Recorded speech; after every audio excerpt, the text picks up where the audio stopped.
Mr. Silent Channel. Please don't skip the ads. Kabanata 3311 Fairy Forest. Ang pangunahing lungsod ng Zhongzhou Human Alliance ay nagsimula ng isang emergency evacuation. Ang isang malaking bilang ng mga magsasaka ay galit na lumikas, at ang mga orihinal na mortal na mababa ang ranggo at hindi nalilinang ay umalis din sa maayos na paraan ng pampublikong sasakyang panghimpapawid. Mula nang maglabas si Su Qingzhou ng iba't ibang kautusan para tulungan ang mga maralita, ang mga mortal ay unti-unting naging puwersa na hindi maaaring baliwalain sa pamamagitan ng pag-asa sa kapangyarihan ng teknolohiya. Ang mga pampublikong sasakyang ito, at ang bilang ng mga lumilipad na makina na dumb-oble sa bilang, ay mabilis na umusbong pagkatapos noon. Hindi lamang iyon, ngunit ang isang malaking bilang ng mga bagong mahahalagang gusali, bahay-bahay, ay nagsimulang mag-indent sa mga kuta sa ilalim ng lupa. Dahil sa nakaraang digmaan sa pagitan ng mga tao at mga demonyo, isang malaking bilang ng mga gusali ang nasira, na nagdulot ng malaking pagkalugi. Sa makatuwid, para sa muling itinayong pangunahing lungsod, pinagtibay ni Chu Yunyao ang disenyo ng paglubog sa panahon ng digmaan. Wala pang kalahating oras, lumubog na sa lupa ang pangunahing building complex sa loob ng 100 metro. Mayroon ding ilang mga layer ng high-strength alloy na selyadong dito upang matiyak na hindi ito madaling masabugan. Sa katunayan, marami sa mga teknolohiyang ito ay nagmula sa mekanikal na Diyos na si Moxon. Ang pagmamanupaktura ng tao ay hindi gaanong mahusay, ngunit tumatagal lamang ng ilang araw para sa libu-libong mga robot upang makabuo ng isang lungsod. Sa oras na ito, isang tropa ng Protoss ang nasa lungsod na nanunood ng mabilis na pagbabago sa lungsod. Prinsesa, talagang nawasak ang lungsod na ito sa digmaan sa pagitan ng mga tao at mga demonyo. Oo, kinontrata ng Union Group ni Chu Yunyao ang muling pagtatayo ng buong lungsod. Wala ba tayong mga produkto ng Union Group doon sa Tianshan Kingdom? Patricia said with a complicated expression, tumabi. Noong una, ayaw niyang sumama sa negosasyong ito. Gayunpaman, hindi niya maaaring tanggihan ang kahilingan ni Tai Kang. Sa kanyang sariling pananaw, syempre ayaw niyang harapin ang kanyang mga kaibigan sa panig ng tao sa larangan ng digmaan. Ngunit bilang pag-asa ng Platinum Protoss, hindi niya kayang isuko ang napakaraming kababayan ng Protoss, na nagpapalamig sa kanila. Pakiramdam ni Patricia ay walang lakas. Tinutulungan niya noon ang pamilya ni Yefan na baguhin ang kanilang kapalaran. Ngayon, makakaasa na lang siya na babalik si Yefan sa lalong madaling panahon. Noong nakaraan, ang teknolohiya ng mga tao ay palaging mas mahina kaysa sa ating Protoss at mga demonyo. Tila, ngayon ay may trend ng paghabol. Ang tagapagsalita ay isang serapin na may maapoy na pulang buhok, at ang mga pakpak sa likod niya ay nagninangas na may isang sagradong gintong pulang apoy. Iyon din ang iniisip ni Duke Michael. Kumunot ang noo ni Federer. Sa ating kataas-taasang langit, hindi natin makikita ang gayong lungsod, sabi ni Michael na may mahinang ngiti. Panginoong Duke, ang iyong mga tore sa pinakamataas na langit ay mas mataas kaysa sa iba, at maaaring hindi madaling ilibing ang mga ito sa ilalim ng lupa. Isang maputi ang balat at magandang babaeng duwende na may maputlang blonde na maliit na kulot na mahabang buhok, nakasuot ng turquoise suspender silk skirt, na mapaglarong ngumiti sa tabi niya. Habang nagsasalita ang babaeng duwende, iniunat niya ang kanyang kamay at tinukso ang isang maliit na ibong esmeralda sa kanyang balikat. Ang munting ibong iyon ay walang muwang, may bilog na tiyan at translucent na katawan. Ito pala ay isang purong enerhiyang nilalang. Elder Sylph, talagang nagulat kami na ang iyong mga duwende ay handang kumilos sa pagkakataong ito. Hihi, sino ang humiling sa iyo Panginoong Diyos na sabihin na kung ang ating reyna ay hindi magpadala ng mga tropa, hindi siya magpapadala ng mga tropa. Nagbibiro ang mga matatanda, Diyos man o reyna, dapat pilitin silang walang magawa, di ba? Tumawa si Michael. Mahigpit na sinabi ni Faydale, sa sandali ng dakilang kalaban ng mga Diyos, ang engkanto gubat at ang pinakamataas na kalangitan ay kasangkot din sa digmaan maaga o huli. Ang reyna ng mga Diyos at mga Diyos ay sumasang-ayon sa diskarte ng kanyang kamahalan ang Diyos Emperador. Sumulong at umatras ng magkasama. Liu Wangai, nagbibiro lang kami, huwag masyadong seryoso. Humajijek si Sylph. May darating, tumingin si Michael sa hanay ng teleportation. Yan ba ang Abyss Witch? Umaasang tanong ni Sylph. Hindi dapat masyadong tanga si Gloria. Kung pupunta siya dito sa Okosyong ito, kapag nakatagpo niya ang ating kamahalan, mamamatay siya. Ito ay isang Escrimador, at isang salamangkero. Sa oras na ito, lumabas sina Yelong Yuan at Ayer sa teleportation array. Tumangala ang dalawa sa langit at natagpuan ang isang grupo ng mga powerhouse ng Protoss. Nagkatinginan ang dalawa, ngunit walang sinabi. Direktang naglakad sina Yelong Yuan at Ayer sa venue at sumama sa iba pang 3 absolute at 10 estatwa. Iyon ay dapat na ang biolohikal na ama ng Diyos ng Espada at ang Diyos ng Paglikha, sabi ni Faydale. Halos nandito na ang lahat, at dapat nandoon din ang kanyang kamahalan. Ang mga taong ito ay hindi kritikal. Kung tutuusin, pinangalanan lang ng King of Baril si Feng Xiaotian, ibig sabihin ay walang dapat matakot. Tanong ni Michael, si Elder Sylph, Feng Xiaotian, hindi ba siya dapat bumalik? Huwag kang mag-alala, sabi ng Reyna, kahit 3 araw, hindi siya lilito. Sa isang magandang berdeng kagubatan na puno ng buhay. Biglang may bukirin at palayan. Ito ang orihinal na tirahan ng pamilya ni Feng Xiaotian, ngunit bigla itong nagbago sa madaling araw. Ito ay orihinal na isang maliit na lambak sa tabi ng ilog, ngunit bigla itong pumasok sa isang masukal na kagubatan. Sa simula, inakala ng lahat na ito ay isang uri ng guni-guni at ito ba ay mapanganib. Ngunit pagkatapos ng mahabang panahon, nalaman kong walang krisis dito, maliban sa hindi ako makahanap ng paraan, ang lahat ay talagang napakapayapa at tahimik. Asawa, nahanap mo na ba ang daan palabas? Si Mimi at isang grupo ng mga katulong mula sa manor ay sabik na naghihintay. Bumalik si Feng Xiaotian mula sa isang bilog sa labas at nagmadaling magtanong. Ma'am, ang lugar na ito, parang isang fairy forest. Fairy forest? Napaisip sandali si Mimi, hindi ba dito nakatira ang light elves? Hindi ba sa kaharian ng Protoss yan? Na-teleport tayo. Napakamot ng ulo si Feng Xiaotian at tumingin sa paligid. Ang Fairy Forest ay talagang hindi isang simpleng lugar, ngunit ang pinakamahalagang sigradong artifact ng mga duwende. Si Ymir, ang ninuno ng mga duwende, ay naging gubat na ito pagkatapos ng kanyang kamatayan. Ang mga elf na hari ng lahat ng dinastiya ay maaaring kontrolin ang kagubatan, kaya ang mga duwende ay palaging nakakapaglipat ng kanilang sariling mga bansa. Gayunpaman, ang kagubatan na ito ay hindi isang tunay na kagubatan ng engkanto, ngunit isang replika. Kanina lang ako lumilipad, at ginamit ko ang Filungdo para mag-teleport, ngunit hindi ako makalabas. Kahit na lumipad ka sa taas na daan-daang libong metro, patuloy kang bumabalik sa iyong orihinal na posisyon. Siguro ang Fairy Forest ang nagkulong sa atin dito.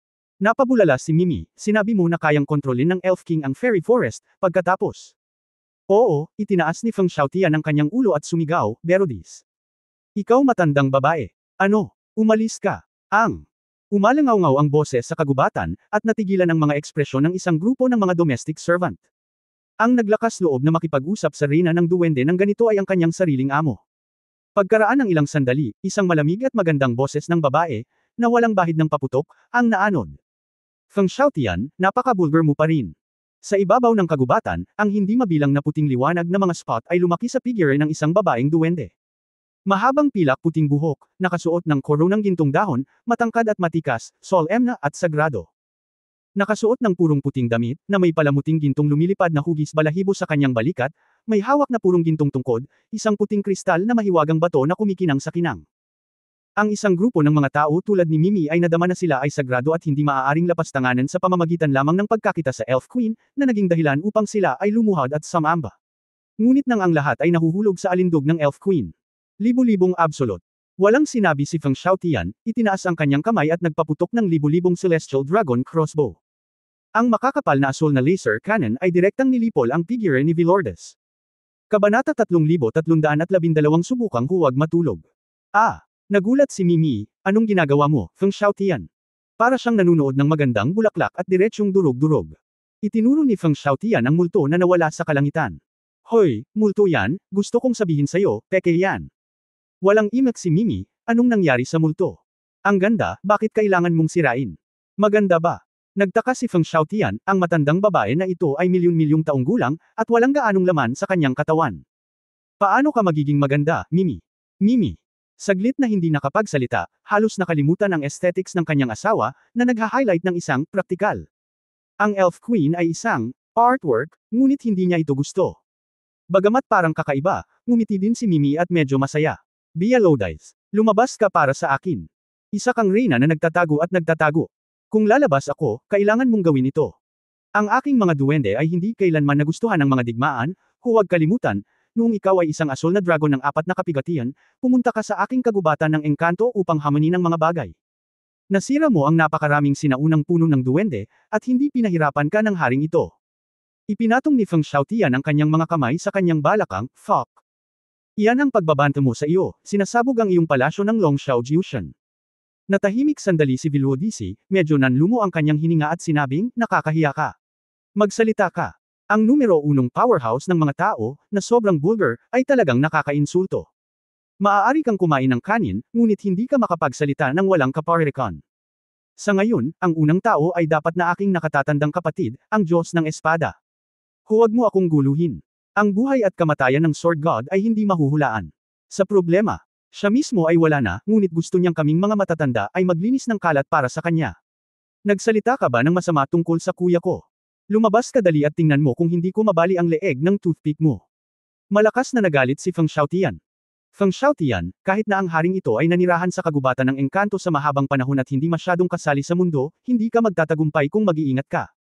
Gusto mo lang hanapin ang haring ito para makatakas ka rito. Nagdures si Feng Xiaotian ng isang subo ng plema sa lupa. Ikaw bastard, paulit-ulit mong sinasabi na ang mga duwende ay mahilig sa kapayapaan, pero hindi ka ba naririto para tulungan si Taikang na mang-api ng iba? Kinaladkad mo ako dito para ay bully ang mga bata alang-alang kay Taikang, di ba? Napabuntong hininga si Vilaudes said, kung hindi dahil sa ang ikapitong hari ng demonyo na makiisa sa ilang hari ng demonyo para ipilit ang mga Diyos at ilagay sa panganib ang kaligtasan ng aking mga duwende, paano makakakilos ang haring ito? Kung gayon, lumaban ka kay Asmodeus. Isang umutot na talunin tayong mga tao. Paano mo ipapaliwanag kung bakit mo kinukulong ang Abyss Witch? Ako. Hindi nakaimik si Feng Xiaotian. Kung handa kang patayin si Gloria, aalis dito ang aking mga duwende. Maglakas loob ka. Kung gayon isa siya sa aking hipag. Nasa likod si Mimi at isang grupo ng mga tao, hindi alam kung tatawa o iiyak.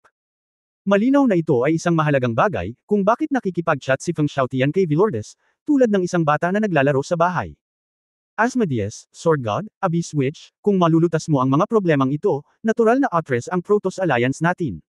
Pero, hanggat nasa kampo ng tao ang bruhang Abyss, huwag mong subukang alisin ang iyong mga hinala.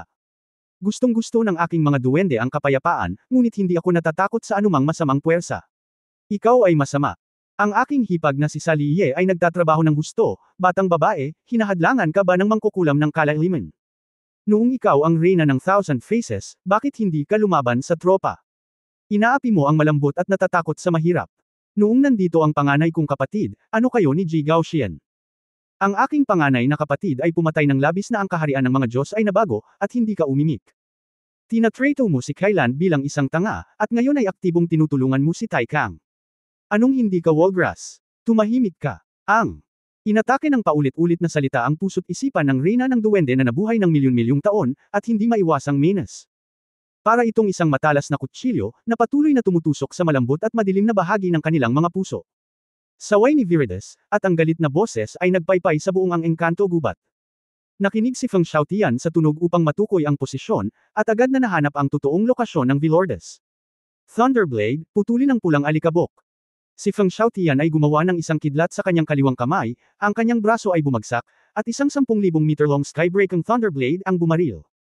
Saan man dumaan ang talim ng kulog, ang hindi mabilang na mga ilaw ng kulog ay bumagsak na parang lumilipad na mga bulaklak, at ang pulang alikabok ay libu-libong talampakan, na humahampas sa isang talam. Libu-libo. Metro ang layo, nataman talaga si Vilaudes. Ang Fairy Forest ay nasa kawalan ng ulirat sa maikling panahon, ilusyon. Gayunpaman, mabilis itong bumalik sa orihinal nitong estado. Umalis ka. Hinampas ni Feng Xiaotian ang kanyang hita, alam niyang hindi na muling malilinlang ang kabilang partido sa pagkakataong ito. Feng Xiaotian. Nakita na ng haring ito ang Seven Tribulations Asher Dragon dati, ngunit bukod sa kapangyarihan ng kalawakan, wala nang kasinggaling sa iyo. Kasaysayan ng pamilya Shenlong sa gitna, ikaw ay itinuturing na isang karakter, ngunit ikaw ay anim na magnanakaw pa rin kung tutuusin, at hindi ganoon kadaling makalaya mula sa kagubatan ng engkanto. Ang boses ni Virides ay nanginginig, at umalis na siya sa mas malayong posisyon. Ikaw na Fairy Forest ay isa lamang uri ng Remote Mirror Labyrinth, peke ay peke, hindi ako naniniwalang hindi ito madudurog. Sinabi ni Virides, likas na alam ng haring ito na imposibleng mahuli ka magpakailanman, ngunit 3 araw lang, sapat na iyon. Galit na tinapik ni Feng Xiaotian ang kanyang noo, at umupo na may malungkot na puwit. Xiaotian, ano ang dapat kong gawin ngayon? Humakbang si Mimi at nagtanong. May seryoso bang nangyayari sa labas? May mga aksidente si Miss Su at ang iba pa, tama ba? Direktang humiga si Feng Xiaotian at naging isang, malaking, karakter sa damuhan. Anong ginagawa mo? Madam, makakalabas lang ako sa sandaling makapasok ako sa Seven Calamities Blue Dragon. Sigurado ka bang hindi ito natutulog sa oras na ito? Subukan mong huwag makatulog. Bumangon ka dali. Pagbobomba, kailangan mong lumabas sa lalong madaling panahon.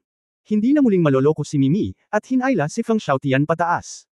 Napangiti si Feng Xiaotian, umiling at bumulong, 3 araw. Ang araw ay malamig ang lili. Ang Human Alliance Building. Sa meeting hall, nakarating na ang lahat. Dahil sa kawalan ni Feng Xiaotian, umupo si Emperor Ziggy sa gitnang posisyon. Sa kabilang panig, ang kampo ng Protoss na pinamumunuan ni Taikang, mga Diyos, duwende at mga anghel, lahat ay nagpadala ng kanilang mga kinatawan. Bagaman, sa mga tuntunin ng bilang ng mga madiskarteng antas, nanalo pa rin ang mga tao. Ngunit alam ng lahat na ang ibang mga Diyos at general ng kalaban ay hindi kritikal. Ang hari ng baril ay isang walang talo na pag-iral sa larangan. Si Feng Xiaotian, ang tanging makakalaban kay Tai Kang, ay hindi kailanman nakipag-ugnayan sa kanya, at naiintindihan na ng lahat na dapat siyang makulong. Si Ye Xuanguang ay nakatayo sa gitna, kasama ang isang grupo ng mga backbone tulad ni Di Tianzhao ng Obsidian Legion sa likod niya. Nakatingin kay Ye Xuanguang, nakatayo sa gitna ng dalawang puwersa, na madaling nag-uusap, si Di Tianzhao at ang iba pa ay napaka-emosyonal. Nang dumating ang Satan Expeditionary Army, tinanong din niya si Ye Xuanguang kung kumusta ang Obsidian Army. Isang salita ang sinabi ni Ye Xuanguang sa simula, maghintay. Ngayon, talagang naghintay si Ye Xuanguang ng pagkakataon. Ang Diyos ng Espada ay nawala, ang Diablo ay nasa problema, at ang Hari ng Baril ay nais na gumamit muli ng Obsidian. Parehong partido ang mayroon ng kanilang kailangan, at si Ye Xuanguang ay muling nagbigay ng pagkakataong kumuha ng kapangyarihan. Kabanata 3313 President Emperor, ang mga kondisyon ay nilinaw ng haring ito ngayon lang. Ang kapangyarihan ng Human Alliance ay dating ibinigay sa mga babaeng ito sa kanyang pamilya dahil sa Sword God. Ngunit ngayon na ang Sword God ay wala doon, at ang Abyss Witch ay kasangkot sa kanila, mahirap kumbansihin ang Protoss. Ang Gun King ay sumang-ayon na hanggat ang Human Alliance ay ibibigay sa Obsidian Legion upang pamahalaan, ang Protoss ay hindi magtataas ng mga tropa. Magkasama, maaari tayong magkaisa laban sa Diablo. Mahigpit na sinabi ni Ye Xuanguang, dahil sa pagmamahal at katwiran, naniniwala ang haring ito na ito ang pinakamahusay na pagpipilian para sa kasalukuyang sitwasyon ng sangkatauhan. Nagkatinginan si Emperor Ziggy at ang ilang tao sa paligid niya. Para ma-evaluate ang isang tao, hindi mo lang makikita kung sino ang kasama niya, saan siya nanggaling, kung ano ang naranasan niya. Ang mas mahalaga ay ang ginawa niya. Ang Diyos ng Espada ay naging emperador sa sangkatauhan, una dahil sa kanyang lakas na kumbonsihin ang publiko, pangalawa dahil nasugpo niya ang sibil na alitan ng sangkatauhan sa Austrian God Domain at ang Angkan. Pangatlo, pinamunuan niya ang sangkatauhan upang manalo sa isang laro na hindi kailanman magiging posible. Isang labanan na maaaring manalo. Kung tungkol sa asawa ng Diyos ng Espada, Miss Su, Miss Chu, at iba pa. Lahat sila ay gumawa ng mahahalagang kontribusyon sa kasalukuyang muling pagkabuhay ng sangkatauhan. Ang emperador ay nagtanong pabalik, Ye Xuanguang, sabihin mo sa amin, ano ang nagawa mo para sa mga tao? Dahil inaprubahan ka ng Gun King, gusto mo bang aprubahan ka rin namin? Ano ang pagkakaiba nito sa teorya ng magnanakaw? Pinaikit ni Ye Xuanguang ang kanyang mga mata, at ang mga salita ni Emperor Ziggy ay halatang direktang tinanggihan. Nagbiro si Tai Kang, President Emperor, hindi pa ba sapat na magkaroon ng pag-apruba ng haring ito? Ngayon, hindi ka kwalipikadong makipag-ayos sa haring ito. Si Feng Xiaotian ay tatagal ng hindi bababa sa 3 araw upang lumitaw. Maaari ka bang tumayo ng 3 araw na may presensya ng mga ganoong tao? Bumalik ang emperador at nagsabi, Tai Kang, bagaman hindi mo kami kalaban, ngunit kung gusto mong sirain ang aking sangkatauhan ng mag-isa, hindi ka natatakot na samantalahin ng mga demonyo. Baka may nakalimutan kang mahalagang mensahe. Tai Kang play taste, kung ito ay sa nakaraan, walang gaanong pagkakaiba sa pagitan ng mga teritoryo ng mga tao at ng Protoss. Ngunit ngayon, sa mundong inookupahan ninyong mga tao, maraming mundo ang gusto ng Diablo. Kung ihahambing, ang rate ng pagbabalik para sa pag-atake sa mga tao ay mas mataas kaysa sa pag-atake sa Protoss. Nagbago ang karamihan. Ang sinabi ni Tai Kang ay malinaw na ang mga mundong binago ng mahiwagang baging. Ang mga lugar na iyon ay pawang mga primitive na minahan ng kristal, ngunit dahil sa mataas na toxicity, sa pangkalahatan ay mahirap para sa mga tao na mabuhay ng mahabang panahon. Ngunit ang mga demonyo ay hindi apektado ng mga lason na iyon, maaari nilang minahan ng mga primitive na minahan ng kristal at bumuo ng mas mataas na teknolohiya ng demonyo. Kung nanalo si Satanas sa digmaan, malamang na ginamit niya ang mga daigdig na iyon para matustusan ang mga ito. Ngunit ngayon ay natalo siya, nag-iwan ng isang grupo ng mga primitive na minahan ng kristal sa Human Alliance. Kung ang iba pang 3 kaharian ay nakakita ng isang pagkakataon, tiyak na nais nilang makipagkumpetensya para sa mga mapagkukunan. Nang dumating ang haring ito, ikaw mismo ang nagpaalam sa haring ito ng impormasyong ito. Para sa mahalagang impormasyon, gusto kong pasalamatan kayong lahat. Si Tai Kang ay may nakaka-relax na hitsura sa kanyang mukha. President Emperor, narinig mo rin ito, ngayon ay pinipilit ng sitwasyon. Alam din ng haring ito na sa mga tuntunin ng merito, ang Sword God ay mas mataas kaysa sa akin. Ngunit sa pagitan ng digmaan at kapayapaan, gusto mo ba talagang piliin na hayaang mapahamak muli ang mga tao ng lahi? Si Ye Xuanguang ay mukhang seryoso. Ye Xuanguang, taksil ka. Noong nakaraan, akala ko mali ka, ngunit hindi ko inaasahan na ikaw ay isang hanggal na alipin. Hindi na nakayanan ni Huang Wanro, sa sobrang galit niya ay hinampos niya ang mesa at nagmura ng malakas. Ang tinatawag na hari ng baril ay talagang isang kasuklam-suklam na tao na nakikipaglaban sa mga hindi makatarungang digmaan. Ngumisi si Hua Feihua. Lumubog ang mukha ni Tai Kang. Mali ka. Binigyan ka na ng haring ito ng sapat na mukha ng tao nang hindi pinamunuan ng hukbo. Anong pinag-uusapan nyo? Kumunot ang noo ni Emperor Ziggy. Sa orihinal, ang sanhi ng digmaang ito ay si Asmodeus. Kapag bumangon ang ikapitong kaharian, mas masahol pa ito kaysa sa unang kaharian, dahil sinasanay nila ang Abyss Witch. At ang pangwakas na layunin ni Asmodeus, malamang, ito ay upang bigyan ng oras at espasyo si Prinsesa Gloria upang lumago. Sa ganoong oras, talagang tumulong ka sa pagkuha sa Abyss Witch. Saan mo inilalagay ang kaligtasan ng ibang lahi? Buong pagmamalaking sinabi ni Tai Kang, ang haring ito ay sumisira sa Diablo at Nagel iligtas sa mundo, ito ay isang matuwid na gawa. Nako! Little girl, dahil lang isa kang Abyss Witch, dapat ituring kang isang malaking demonyo. Gun King, napakababaw mo. Napabuntong hininga si Xiao Qingshan. Little Sister Qingshan, bakit sa tingin ko kayong mga tao ay sobrang kumpiyansa? Kahit na ang Abyss Witch ay nangangahas na panatilihin ito. Hindi ka ba natatakot sa Farmer and Snake? Pang-aasar ni Elf Sylph. Sa kasaysayan ng ating kataas-taasang kalangitan, kapag ang demonyo ng Kalaliman ay bumangon, ito ay magpapasimula ng isang madugong bagyo, nang walang pagbubukod. Seryosong sabi din ni Michael. Susuko ka ba sa pag-atake sa mga tao hanggat babalik ako sa Seventh Kingdom? Biglang, ang isang madilim na anino, kakaiba, ay tumayo mula sa isang anino sa lupa, at nakondensed sa hugis. Si Sally naman. Emph, Abyss Witch, narinig mo na, sa wakas handang magpakita. Malinaw na alam ni Tai Kang na naroon siya. Mukhang kinakabahan si Patricia, nag-isip sandali, at mabilis na bumangon at nagmura, Sally napakatapang mo. Andito ang tiyuhin ko, how dare you show up? Sinubukan niyang bigyan ng babala si Sally delikado ito. Sally huwag kang pabigla-bigla. Kumunot ang noo ni Chu Yunyao at bamulong. Puno ng pagkabukas palad ang mukha ni Sally the King of Bars, tanong ko lang sa iyo, kung babalik ako sa ikapitong kaharian, hindi mo magaganyak ang mga tao. Kayong mga mangkukulam sa kailaliman ang pinakamahusay sa pagtakas, pagtatago, paano nalaman ng haring ito, saan ka nagpunta? Kung gayon gusto mo akong mamatay, kaya handa kang sumuko. Abyss Witch, hindi siya dapat buhay, walang pakialam na sabi ni Tai Kang. Masyadong mapanlin lang. Sa tingin ko ikaw ang demonyo. Hindi na nakayanan ni Ayer, tumayo siya at sinabing, kahit ano pa ang desisyon ng Human Alliance, pamilya natin si Sally. Kung gusto natin siyang hawakan, maliban na lang kung mamatay tayo. Biglaan. Isang Emperor level na pamimilit ang biglang sumabog mula kay Tai Kang. Ang mga mata ni Tai Kang ay kumislap ng gininto ang liwanag, at ang mahiwagang baril na pangganir sa kanyang paligid ay parang isang mabangis na hayop na malapit ng sumugod sa galit, na nagpapadala ng mga putok ng makapal na putok ng baril. Isang pamimilit lamang ang nagparamdam sa lahat ng nasa eksena na hindi maayos ang kanilang hininga, at ang kanilang mga kalamnan at buto ay naninigas. Isang likas na takot ang lumitaw mula sa kaibuturan ng puso. Mag-ingat ka. Sina Emperor Ziggy at Xiao Qingshan ay sapat na ang nilinang upang makapaghanda para sa isang labanan anumang oras. Gayunpaman, si Rao ay sapat na ang kanilang lakas upang harapin ang tatlong higanti ng impyerno, ngunit sila ay dwarf pa rin sa mukha ni Tai Kang. Mukhang may mga hindi pagkakaunawaan kayo tungkol sa haring ito. Dahan-daang tumayo si Tai Kang, na parabang ang kanyang figure ay higit sa 10 beses na mas mataas kaysa sa iba, na minamaliit ang lahat. Kayong mga tao ay hindi karapat-dapat na magsimula sa haring ito. Saan kayo may kumpiyansa na kontrahin ang haring ito? Pinagalitan ni Sally ang kanyang mga ngipin, nalampasan ang kanyang panloob na takot, at kinagat ang kanyang labi. Nasunog ang mga butil ng demonyo, at ang buong katawan ay naging apoy ng demonyo. Tai Kang, kung gusto mo akong mamatay, halika at subukan mo. Ayaw ni Sally na gamitin ni Tai Kang bilang dahilan para lumaban. Sa halip na hayaan ang mga mahahalagang tao sa kanyang paligid na pasanin ang panganib at kahihinatnan para sa kanya, pinili niyang lumaban hanggang kamatayan. Kung hindi, kung pumatay siya ng ibang tao dahil sa kanya, wala siyang mukha na makita si Fan.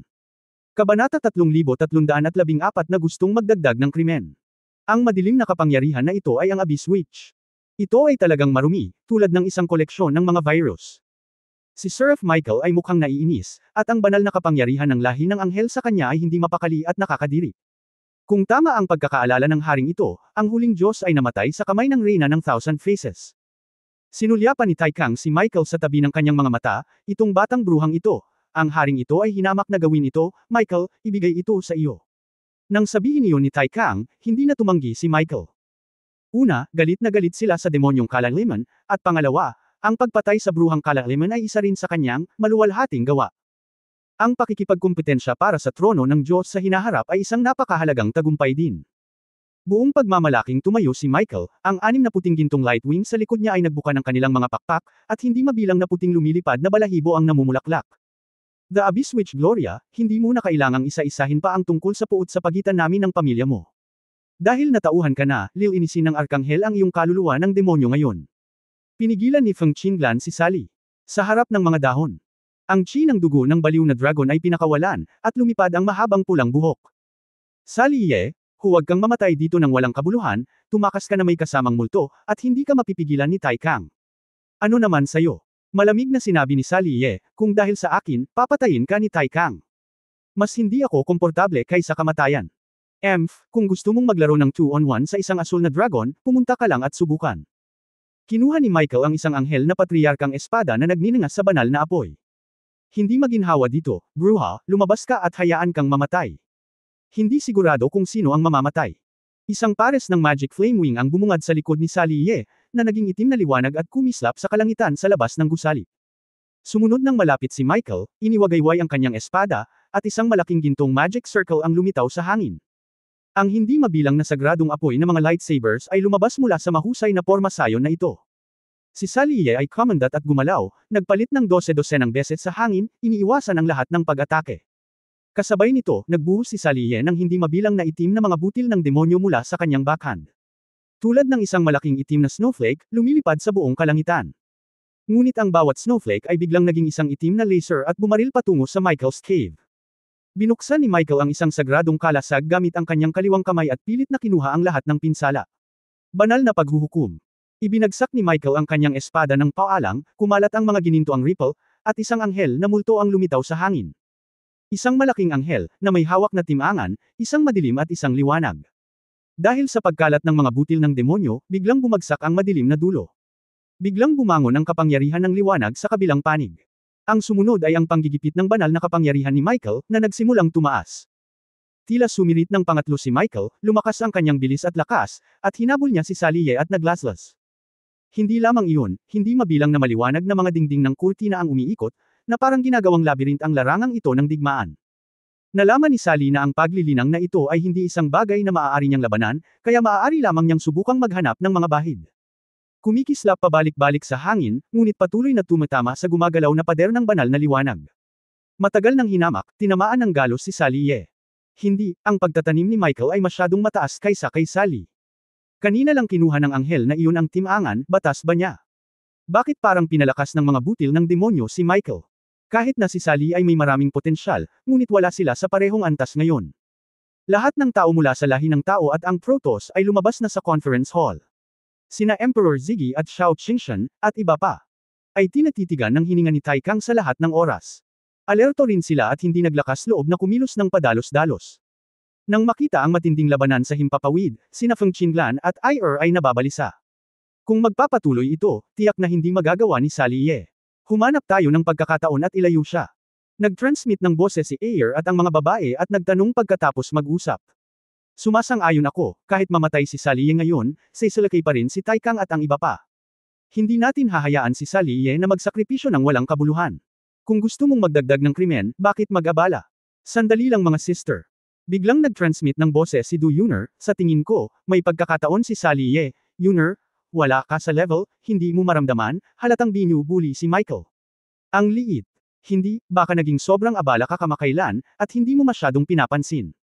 Nagsasanay ang kapatid ko laban kay Sally Ye pagkatapos niyang bumalik mula kay Mrs. Shao. Sabi ni ate, magaling na si Sally Ye ngayon, pero noong nag-sparring siya, hindi siya nang ahas na gamitin ang buong lakas niya. Nagkatinginan ng mga babae, talagang hindi pa nila nakikita ang practice ni Sally Ye kamakailan, kaya hindi nila maiwasang maging curious. Kung tutuusin, walang gaanong tao na kayang umamin kay Shao Ziner, isang mapagmataas na babae, na siya ay makapangyarihan. Ngunit kahit na ganoon, nag-alala pa rin ang lahat nang makita nilang si Sally Ye ay pinaso ng mga galos ng banal na apoy. Boom! Boom! Ibinaba ni Michael ang kanyang nagninangas na espada, at paminsan-minsan ay may mga banal na bowl ang apoy na lumilipad mula sa kanyang espada. Si Sally Ye ay may kalamangan sa bilis, ngunit nahadlangan ng magaan na labyrinth sa dingding, na humahadlang sa kanyang paggalaw. Malinaw, alam na alam ni Michael ang mga regular na kasanayan ng Abyss Witch, kaya handa siya kahit saan. Ang nasusunog na demonyo, ay isa sa 5 dakilang espada ng pagpuksa ng mga demonyo sa kataas-taasang langit. Hindi mabilang na mga demonyo ang lahat ay namatay sa ilalim ng sagradong apoy ng banal na tibak na ito. Ngayon, aagawin nito ang masamang espiritu mo, isang mangkukulam. Nakita ni Michael na nagsimula ng bumagal ang takbo ni Sally, at binalak niyang gawin ang lahat. Ang nakapaligid na hindi mabilang na liwanag na pader ay lumiliit, na lalong naghihigpit sa hanay ng mga aktibidad ni Sally Ye. Tibak ng paghuhukom. Ang demonyong espada na nasa kamay ni Michael ay biglang dumobble ang laki at naging dalawang kamay na higanting espada, na nababalutan ng isang layer ng matingkad na pula, na parang dugong dumadaloy. Gumamit siya ng sapat na paglilinang at tumawid gamit ang isang espada. Bago dumating ang espada, mayroon ng ilang sagradong kulog, bumagsak. Boom! Ang Judgment Divine Thunder ay nakipagtulungan sa espada, unang pinatigil si Sally Ye, at pagkatapos ay nilaslas ito ng lumilipad na abo gamit ang isang espada. Sa desperasyon, ang pares ng Escarlata na mata ni Sally Ye ay naging itim na malalim na espasyo, malalim na kadiliman. Bagamat hindi malinaw na makita ang mga mata, isang malakas, madilim at pinipigilang emosyon ang kumalat mula sa babae, at nahawa pa ang lahat ng malalakas na eroplano sa di kalayuan. Natigilan ang lahat. Tila sa kaibuturan, ang ilang madilim, negatibong emosyon ay mahirap pigilan. Si Sally Ye, na puno ng dugo, ay biglang nagunat ng kamay. Bang! Ang mga banal na apoy at mahiwagang apoy ay sumambulat ng marahas. Ang makapal na kamay na iyon na may dugo ng diablo na umaagos. Nang hindi inaasahan. Umaasa sa palad ng kanyang buhay, nahuli niya ang espada ng dumadagandong na paghatol. Paano? Paano ito posible? Biglang natuklasan ni Michael na ang pamimilit at aura na ipinalabas ni Sally sa oras na ito ay may tendensya na madaig siya. Parang bulilit ang inaakala niya, pero nalaman niyang. Naglupusay lang pala ang kabilang partido, at pagtayo niya, isa siyang higanti. Kabanata 3315 Nemesis. Lahat ng nasa eksena, cheer up. Maging si Tai Kang ay bahagyang sumimangot, na parang hindi niya inaasahan na mahaharang ni Sally Ye ang espadang ito. Nakatitig ang malalalim na mata ni Sally Ye kay Michael. Sinubukan ni Michael na bunutin ang kanyang banal na espada, ngunit natagpuan na ang kanyang kapangyarihan ay mabilis na humihina. Ikaw, kinukuha mo ang kapangyarihan ko. Namumutla ang mukha ni Michael, at ramdam na ramdam niya ang lahat ng uri ng enerhiya na humihila palayo sa kanyang katawan na parang kakon. At si Sally, patuloy na lumalawak ang dark magic flame sa kanyang katawan. Ang nag-aapoy na magic flame, bagamat hindi ito naging partikular na pinalaki, ang kapangyarihan nito ay patuloy na tumataas. Parang hinihigop ng demonyo ang kanyang dugo, ang kanyang kaluluwa, ang kanyang buhay. Hindi ko kinuha ito, ikaw ang nagbigay sa akin ng iyong kapangyarihan. Devil, anong kalokohan ang sinasabi mo? Nagnganga ang ngipin ni Michael. Ngumisi si Sally, ang dulo ng liwanag, ano ito? Kumunat ang noo ni Michael. Hayaan mong sabihin ko sa iyo. Ito ay kadiliman. Kung walang kadiliman, walang liwanag. Kahit na ikaw ay isang anghel, inaangkin mo na ikaw ang sagisag ng liwanag, ngunit kapag mas nanabik ka sa liwanag, mas lalong lumalago ang kadiliman sa iyong puso. Damn! Nagmura si Michael, ngunit sa kaibuturan ng kanyang puso, lahat ng uri ng negatibong emosyon ay nagsimulang lumabas. Kasabay nito, ang mga pinsala ni Sally Ye ay gumaling sa isang iglap. Sa likod niya, 12 mahiwagang pakpak ng apoy ang biglang lumitaw. Sa kaibahan, ang 6 na maliliwanag na pakpak ni Michael ay mukhang napakaliit. Walang dalisay na kadiliman at walang dalisay na liwanag, ang liwanag ay hindi kumakatawan sa katarungan, at ang kadiliman ay hindi kumakatawan sa kasamaan. Dati akong naghihintay ng isang figure na mag-aalis sa akin sa dilim sa hindi mabilang na mahaba at malamig na gabi. Gaano man karaming masasamang tao at madilim na mundo ang naranasan ko, ngunit alam ko sa aking puso na mayroong kahit isang tao sa mundo, mayroong isang sinag ng liwanag. Kailangan ko lang magtiis at magpumilit, lilito ang taong iyon, at maliligo ako sa liwanag. Kalmado ang boses ni Sally, at tila bamulong ang kanyang mga salita. Lahat ng babae ay nakaramdam ng pananakit ng ilong at pulang mata. Alam nila na ginawa ni Sally Ye ang kanyang pagpapalaki sa kapangyarihan ng sandaling ito. Isang maliit na batang babae na ginamit bilang isang eksperimento mula noong siya ay bata, at patuloy na nawasak. Dahil lamang sa nakilala niya ang isang espesyal na lalaki, naunawaan niya na hindi siya nag-iisa, at walang sinuman ang magtuturing sa kanya bilang isang dayuhan. Para bang, sa walang katapusang kadiliman, mayroong isang lugar ng liwanag na nagbigay ng sinag ng pag-asa kay Sally. May kaunting pag-asa na nagpatuloy siya hanggang ngayon. Sinabi sa akin ng isang elder na iginagalang ko na ang bawat mangkukulam sa kailaliman ay natatangi. Ngayon, sa wakas na iintindihan ko na. Sa sandaling bumagsak ang boses ni Sally, ang kurtinang dingding ng kapangyarihan ng liwanag sa kalangitan ay naging madilim na mga particle ng demonyo sa isang kisap mata. Ang mga particle ng demonyo ay parang isang superpower, patuloy na lumulusob. Sa isang kisap mata, ang banal na apoy sa banal na espada ay napalitan ng isang madilim na apoy ng demonyo. Nagbago ang mga mukha ng mga powerhouse na naruroon, at malinaw na nadama nila na ito ang pagpapatupad ng isang batas. Ano ang nangyayari? Paano naging kapangyarihan ng isang demonyo ang banal na kapangyarihan ng liwanag ni Michael? Ang batas na ito ba ay nagbabago ng enerhiya? Naghintay si Huang Wanru at nagtaka. Ito ay mas advanced kaysa sa simpleng pag-convert ng enerhiya. Napabulala si Dizigi sa paghanga, ang kanyang kapangyarihan ay napakalaki sa lahat ng direksyon, kung hindi ay hindi niya nahuli ang espadang iyon gamit ang kanyang mga kamay ngayon. Din, anong nangyayari? Tanong ni Bai Yi. Hindi ba't sinabi na ng mga tao na ang katapusan ng liwanag ay ang kadiliman? Nakangiting sabi ni Emperor Ziggy. Paghihiganti. Maliban kay Xiao Ziner, walang nakakita kay Saliye na ginagamit niya itong panuntunan niya. Pagkatapos makinig sa turo ni Chen Mian, hinahanap ni Saliye ang sarili niyang landas patungo sa Abyss Witch. Para sa kanya, ang higit na nakaimpluwensya sa kanya ay ang panahong nasaksihan at naranasan niya kasama si Ye Fan. Ang impluwensya ni Ye Fan sa kanya ay hindi lamang para mapanatili siyang buhay, kundi isang uri din ng espiritual na suporta para sa kanya. Walang magawa si Saliye, pinapanood si Ye Fan na unti-unting nagiging isang top-level powerhouse mula sa isang hamak, hindi kilala at mahinang panig. Sa bawat pagkakataon, kapag gusto ng kalaban na sirain si Ye Fan at mahulog sa isang desperado na sitwasyon, palaging makakalaban si Ye Fan at hindi na kailanman atras. Kahit nasa harap ng amo at lingkod ni Ye Wuya, desperadong ibinaban ni Ye Fan ang kanyang espada. Naisip ni Saliye ang sarili, bakit hindi siya nabuli, tinatamaan, at tinutugis. Kung gusto mong magbago, dapat matuto kang lumaban. Nais niyang ipaalam sa lahat ng nasa eroplano na ang mga magtangkang pumatay sa kanya ay magpapalakas lamang sa kanya. Ang butil ng Diablo ang pinagmumulan ng kapangyarihan ng Diablo at pinagmumulan ng kadiliman. Lahat ng negatibo, madilim, masama, marumi, emosyon, iniisip, lakas. Lahat ng kadiliman ay magpapalakas lamang sa mga particle ng demonyo. Kahit na, sa lahat ng mali siya at sakit sa katawan. Naisip ni Saliye ang, mga eksperimento ng tao, na naranasan niya, ang mga araw kung kailan siya arbitraryong pinatay. Ang lahat ng ito ay nagkakahalaga ng pag-alala. Dahil, ito ay magiging kanyang kapangyarihan. Ang ideya ng, paghihiganti, ay nagmula dito. Pagkatapos ng isang hakbang-hakbang na pagsasakatuparan, sa wakas ay na-master ito ni Saliye. Nalaman ni Sally na kung ito man ay ang kanyang sarili o ang kanyang kalaban, basta't may puot, sakit, galit, at iba pa. Lahat ng uri ng mga bagay sa madilim na bahagi ay maaaring maging kanyang nutrients. Habang ang mga particle ng demonyo ay patuloy na lumalakas at pinipigilan sa isang tiyak na lawak, ganap na mapasabog ni Saliye ang kapangyarihang ito. Katulad ng Goddess of Nemesis, maghihiganti siya at lilipulin ang lahat ng kaaway na nang insulto sa kanya. Sa tagal ng panahon kung kailan inilunsad ang paghihiganti, ang cultivation base ni Saliye at lahat ng pisikal na katangian ay ganap na mapapabuti.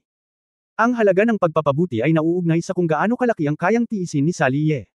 Kung masyadong malaki ang agwat, walang magagawa si Saliye. Pero hanggat hindi siya nadudurog, may posibilidad na lumiko si Saliye.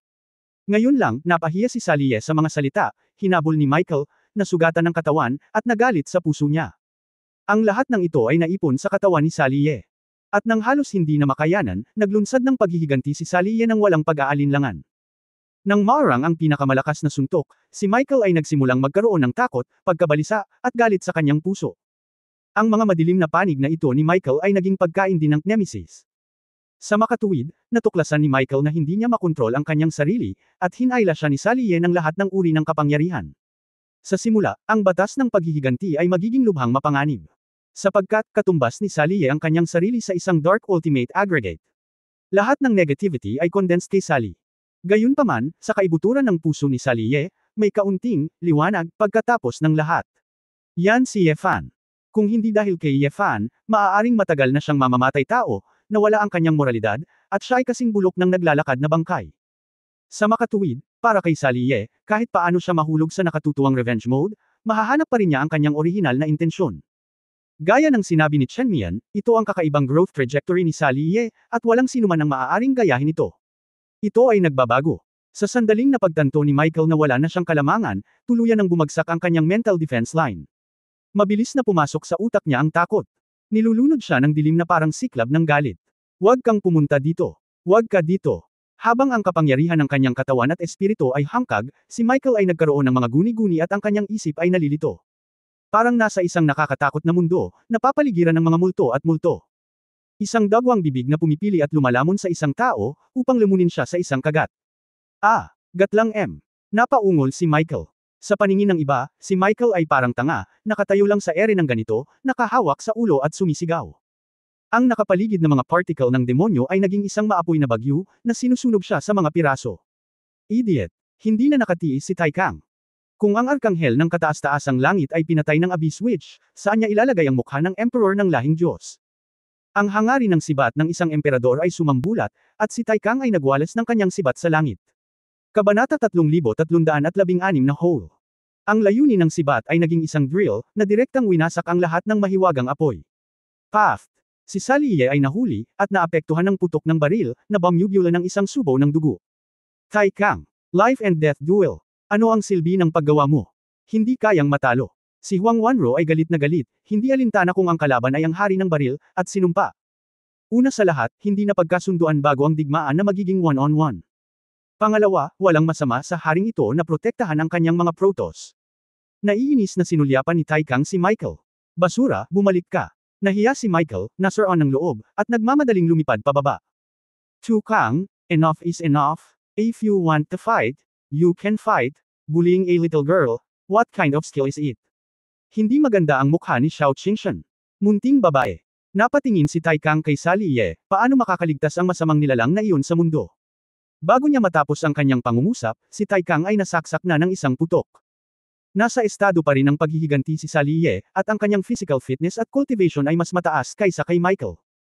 Gayunpaman, sa harap ni Tai Kang, hindi man lang niya nahabol ang kanyang reaksyon. Sa isang iglap, ang sandali. Sinaksak ni Tai Kang ang ulo ng sibat, nalampasan na niya ang layo na ilang daang metro, at isang putok ang tumusok sa katawan ni Sally Ye. Si Sally Ye ay nag-aatubili na gumawa ng multo, ngunit hindi ito seryoso. Ngunit ang pagsabog ng layunin ng sibat ay nasaktan pa rin ang kanyang demonyong kaluluwa. Ito ang pinakamalaking kahinaan ng paghihiganti. Sa pagdurog ng ganap na kapangyarihan, walang paraan para maipawn at sumabog ang paghihiganti. Hindi kinaya ni Sally Ye ang lakas ng putok ni Tai Kang. Imposibleng makaipon ng sapat na kadiliman para lumaban. Masyadong malaki ang pagkakaiba. Kailangan lang ni Tai Kang na magwalas ng isa pang shot, at pakiramdam ni Sally Ye ay malapit na siyang mapunit. Dalawang mundo. Matapang na kumilos si Emperor Ziggy, at lahat ng nasa eksena ng Human Alliance ay biglang nagbago ng eksena. Sa malawak na prairie, hindi mabilang na mga bookshelf ang nasuspine sa hangin. Ang supernatural na kapangyarihan ni Dean. Hehe, wala tayong magagawa kay Tai Kang. Masayang sabi ni Wu Yiming lang. Huwag kang pabaya. Si Emperor Ziggy ay sobrang alerto. Ang mga babae ay nagtipon sa paligid ni Sally, nagtatanong kung paano ito nangyayari. Ayos lang. Mapatla at takot ang mukha ni Sally Ye. Ito ba ang nangungunang powerhouse sa eroplano? Malayo pa rin siya. Ayaw ni Sally. President Emperor, isa kang iskolar, at iginagalang ka ng haring ito ng 3 puntos. Ngunit dahil gumawa ka ng paglipat, ang hari ay hindi tinatanggap. Biglang lumitaw ang boses ni Tai Kang sa mundong ito ni Emperor Ziggy. Hinahabol ang kaluluwa. Biglang dumating si Kongonir mula sa labas ng mundo, kasunod ng primordial spirit ni Emperor Ziggy. Ginamit ito ni Tai Kang para puwersahang pumasok sa mundo ni Emperor Ziggy. Si Emperor Ziggy ay agad na na-teleport sa sarili niyang mundo. Ngunit mahigpit siyang ikinulong ng baril ni Tai Kang. Kahit anong teleport ni Dai Zigui, ang Soul Chasing Gun ay patuloy na lumalapit. Hindi maganda. Alam ni Emperor Ziggy na hindi siya makakaiwas, kaya't wala siyang pagpipilian kundi linangin ang kanyang sarili, iginiit ang kanyang mga ngipin at inalalayan ang kanyang mga kamay, naglabas ng isang primitive na kalasag. 3 kalikasan. Ang sibat ng Overlord ay tumama sa kalasag at sumabog ng marahas. Tumulo ng dugo ang mga braso ni Dai Ziggy. Bagamat umaasa sa talento ni Chaos, ginawa niyang healing energy ang ilan sa kanyang kapangyarihan, ngunit nagdusa pa rin siya ng labis na pinsala pagkatapos ng lahat. Nasugatan ang Dean. Natigilan si Bai Yi. Siya ay isang estudyante ng Emperador Ziggy. Sa unang pagkakataon sa loob ng 10,000 taon, nakita niya si Emperor Ziggy na duguan sa labanan. Solemn na ang mukha ni Xiao Qingshan, Dean, paalisin mo ang mga bata, sasamahan kita, at makikipagpulong sa hari ng mga baril. Nakinig si Emperor Ziggy, ngumiti ng mapait, at tumango. Sa isang kisap mata, ang mga batang babae at ang 10 estatwa ay ipinadala sa labas ng mundo. Si Tai Kang ay nakatayong may pagmamalaki sa himpapawid na may kalmadong ekspresyon sa kanyang mukha. Narinig ng haring ito mula sa ilang tao na kung hindi nagkusa si Mrs. Xiao na gawin siyang banal, ang pinakamakapangyarihang tao ay maaaring hindi si Feng Xiaotian. Gusto lang ng haring ito na makita ang iyong Emperor Phoenix Saber. Umakyat si Xiao Qingshan, at ang apoy ng Phoenix ay nagpasiklab sa isang parang. Ang King of Guns ay overrated, gusto ko ang mga bata, ayoko. May mga taong nang-aapi ng mga bata. Walang ekspresyon ang mukha ni Tai Kang, at ang kanyang mga mata ay tila hindi sumasang-ayon. Nang magtalo ang magkabilang panig, biglang sumimangot si Tai Kang. Inilabas niya ang isang kristal na komunikasyon na dala niya at nakita niyang ang kristal ay naging apoy na pula. Ito ay nagpapakita na mayroong pinakamataas na krisis sa mga Diyos, ito ay isang senyales ng babala. Walang sabi-sabi, sinira ni Tai Kang ang mundo ni Emperor Ziggy at lumabas. Nagkatinginan sina Dai Ziggy at Xiao Qingshan na may mga pagdududa. Anong nangyayari? Malakas na tanong ni Tai Kang, na nakaharap sa isang grupo ng mga Diyos. Kamahalan, ang teritoryo ng ating God race ay napapalibutan ng Fengyan. Ang ating fairy forest din. Sabi ni Sylph sabay kuha ng bowl ang kristal. Sa globo, lumitaw ang tanawin ng engkanto kagubatan sa oras na ito. Apoy, apoy sa langit. At ito ay isang nagngangalit na itim at gintong apoy. Ang planeta kung saan matatagpuan ang buong kagubatan ay nababalot ng apoy. Nakahinga ng maluwag si Chu Yunyao sa oras na ito, humakbang pasulong at sinabing, Hari ng Sword, dalawa na lang ang pagpipilian mo ngayon. Maaari mong patuloy na pumatay ng mga tao dito at gawin ang Protoss na halos mapuksa. Kung hindi, titigil ka, at magiging payapa tayo sa isa't isa. Lumingon si Tai Kang at galit na tumitig kay Chu Yunyao. Ginawa mo. Inilagay ni Chu Yunyao ang kanyang mga kamay sa mga bulsa ng kanyang puting coat, to be exact, ito ay inayos ni Su Qingzhou, at ngayon ko lang nalaman. Dahil lang sa pag-aapoy na ito, gusto mong banta ang haring ito. Iyan ang pulang lotus na apoy ng aking kapatid na babae. Emperor level na apoy ng Phoenix. Hindi yun isang ordinaryong apoy. Kahit na ang iyong mga Diyos, ilan sa inyo ang makakalaban? Ngayon lang nalaman ni Du Yuner na pumunta si Shao Ziner sa Celestial Clan. Fengyan sa antas ng emperador. Kaya ano? Pagkatapos kang patayin ng haring ito, pumunta ka at patayin siya. Ang panuntunan sa antas ng emperador ni Ziner ay walang katapusan. Ngumiti si Chu Yunyao at sinabi, kung tama ang hula ko, binalot na niya ngayon ang lahat ng iyong Protoss na mundo ng apoy ng Phoenix. Kung tutuusin, wala siyang pakialam sa pagkonsumo, at hindi siya napapagod. Ibig sabihin, kung mayroon siyang isang pag-iisip, sisirain niya ang iyong buong Protoss. Kahit napatayin mo kaming lahat, at wala na ang Protoss, anong uri ka ng emperador? Tinansya ni Chu Yunyao na maagang pinadeploy ni Su Qingzhou si Shao Ziner. Dahil, ngayon sa panig ng tao, walang sino man ang makakahadlang kay Tai Kang ng direkta.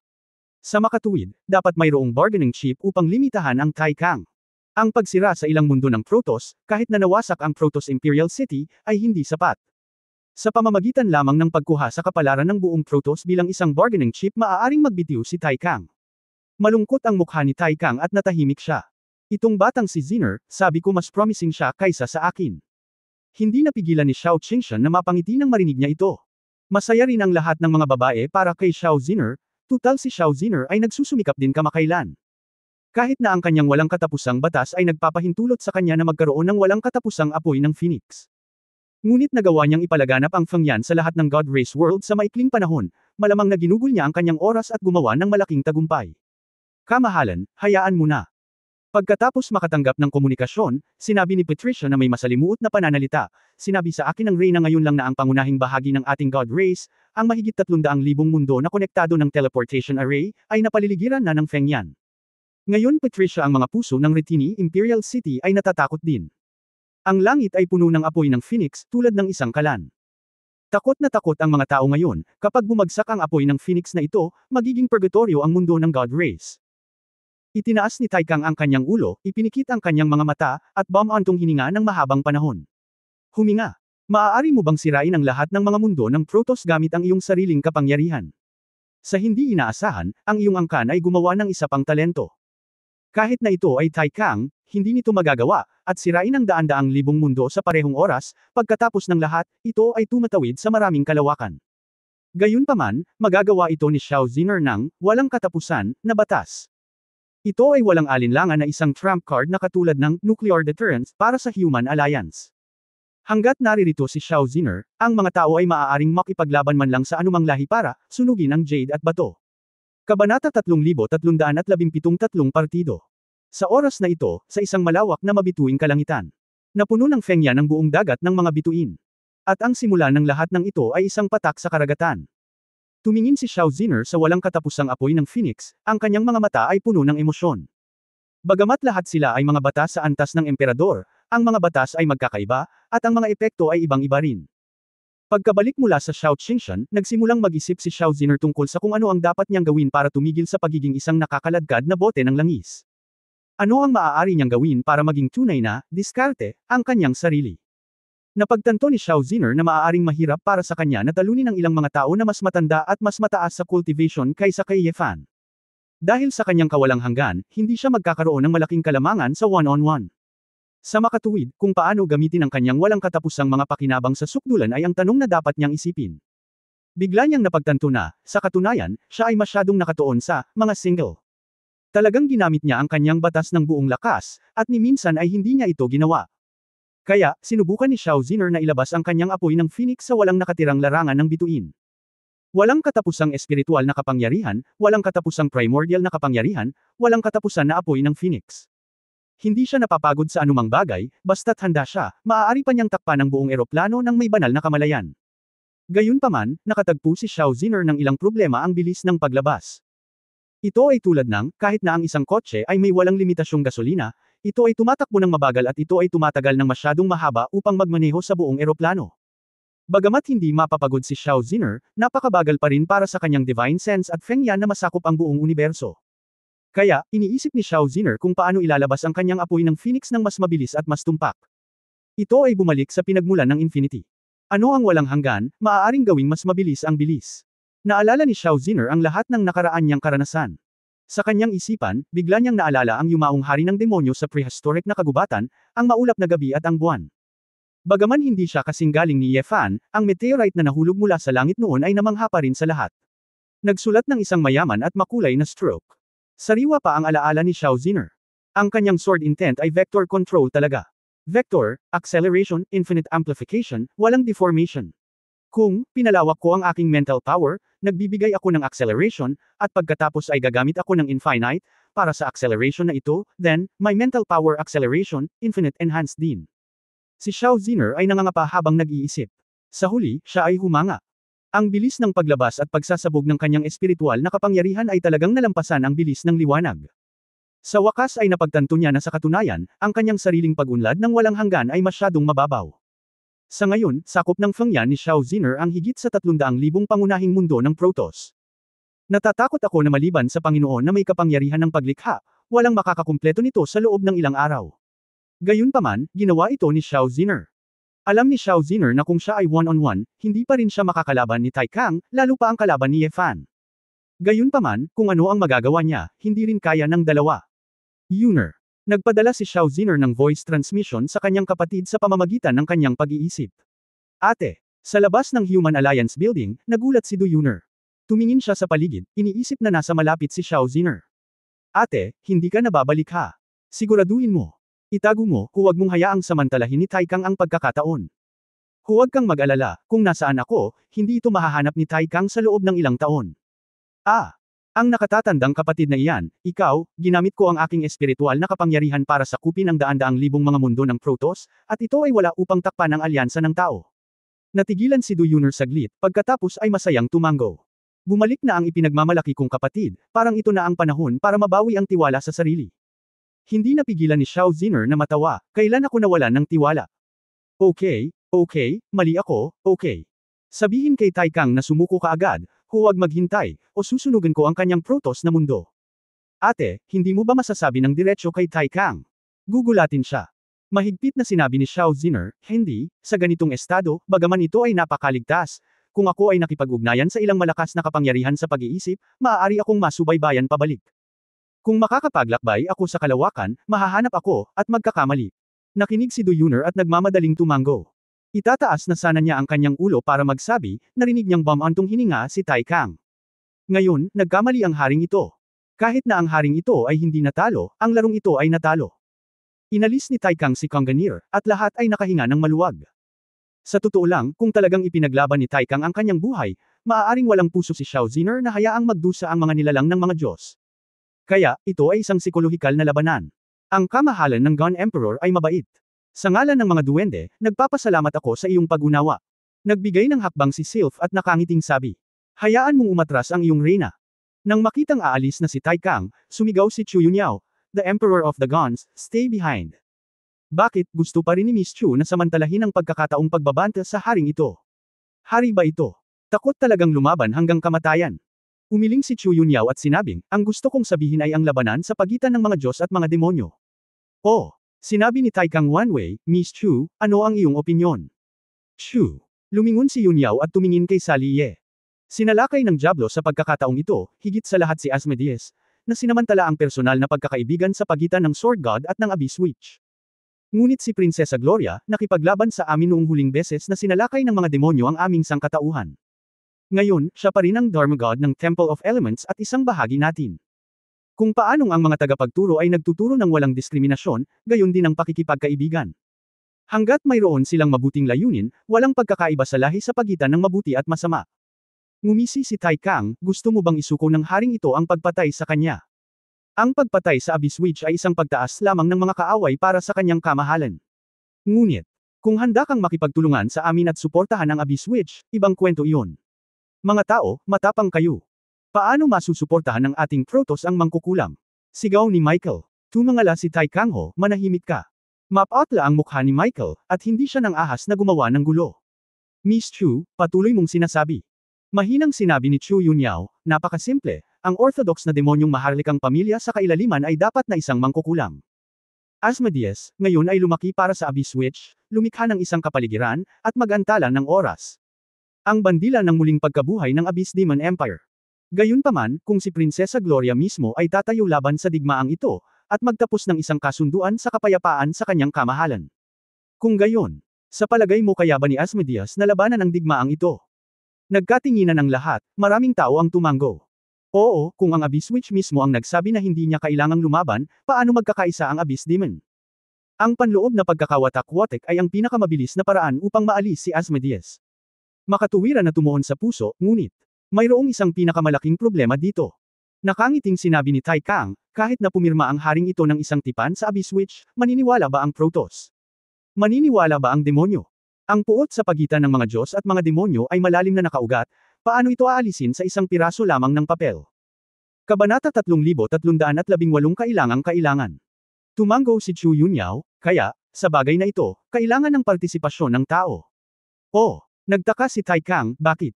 Napakahirap magkaroon ng bilateral na pagpupulong sa pagitan ng mga Diyos at mga demonyo, ngunit kapag naging isang Diyos at demonyo ka, ang tripartite talks ay magiging iba.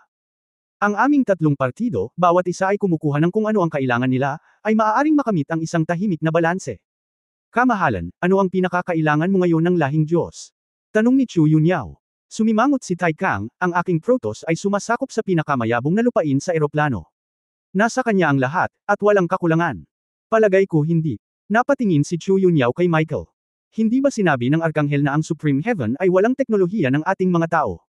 Gayun din, sinabi ni Prinsesa Patricia na ang hari ng mga baril ay ipinanganak sa isang mahirap na tao. May malaking pagkakaiba sa pagitan ng mayaman at mahihirap sa loob ng Protoss, at maraming bata ang namumuhay ng napakamiserable dahil sa kanilang karaniwang kakayahan. Kung may alam ka, dapat mong malaman na tayong mga tao ay sumasailalim sa isang reforma ng mababang katayuan. Maaari naming gamitin ang aming sariling teknolohiya upang matulungan ang mga tao ng iyong Protoss at lumikha ng mas maraming kayamanan. Siguro, isa rin itong magandang tagumpay para sa Gun Emperor, sapat na para gawin kang unang emperador ng God Race, tama ba? Naantig ang mukha ni Tai Kang. Siya ay ipinanganak sa isang karaniwang tao, at ang kanyang puso ay talagang nais na lumikha ng isang mas mahusay na buhay para sa mga ordinaryong karaniwang tao ng Protoss. Kung ang reforma sa katayuan ng tao ay talagang makikinabang sa Protoss, kung gayon siya ay natural na handa. Handa ka bang ibigay sa amin ang teknolohiya? Ang teknolohiya ng mekanikal na Diyos na si Moxon, kasama ang teknolohiya ng sibilisasyong Ether ni Chu Yunyao, ay karaniwang ang rurok ng teknolohiya sa eroplano. Bagamat hindi nag-abala si Tai Kang na pag-aralan ang mga ito, hindi siya nang ahas na itanggi ang kahalagahan ng teknolohiya sa buong kaharian.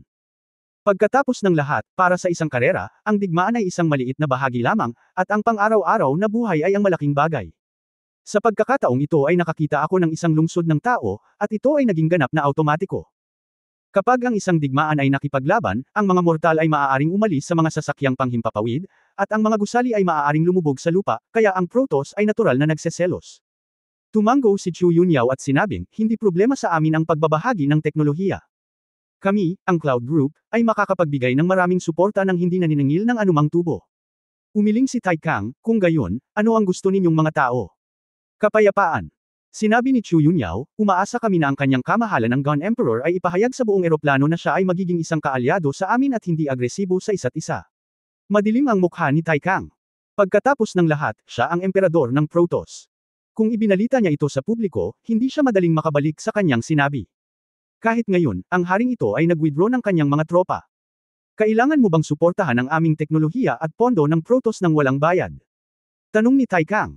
Ngumiti si Chu Yunyao, syempre hindi natin ito ibibigay ng walang kabuluhan, ngunit ang kailangan natin ay manggagaling sa Diablo.